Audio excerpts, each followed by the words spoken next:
Sanxenxo e o Grove van da man nun proxecto de impulso tecnolóxico que busca que o sector turístico deste destino siga sendo un referente. A iniciativa de polos turísticos intelixentes permitirá a estes dous concellos subirse á era digital, comezando polo lanzamento dunha web conxunta, destinosalnés.com, na que se engloba todas as propostas, establecementos e servizos turísticos cos que contan os municipios. Non pode ser que dos destinos turísticos tan importantes non suban a la era digital.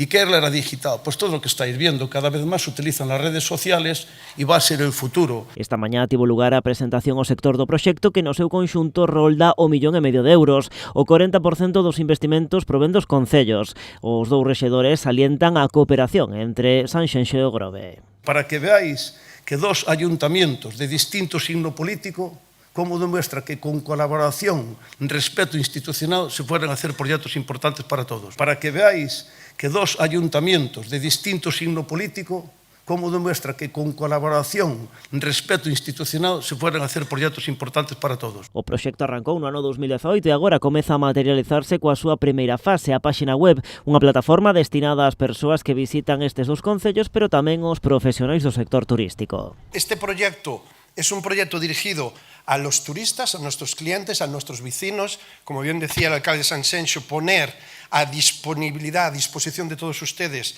herramientas de la nueva tecnología, la inteligencia artificial que tanto se habla, el Big Data que tanto se habla. Al fin y al cabo, estamos viviendo una sociedad donde la información es sustancial. En vindeiras fases irase desenvolvendo unha plataforma intelixente con información de aparcadoiros, alugueiro de bicicletas turísticas, estudos de mobilidade ou cámaras de control de afluencia de tráfico, entre outros. Un longo proceso de digitalización que busca poñer as tecnoloxías ao servizo do sector. Que vosotros como empresarios podáis explotar esa información para beneficio y hacer que el turismo sea una herramienta más atractiva, y también al turista como destinatario de estos servicios y que tenga esa información, hacerle que las estancias y la propuesta del sector turístico sea más atractiva.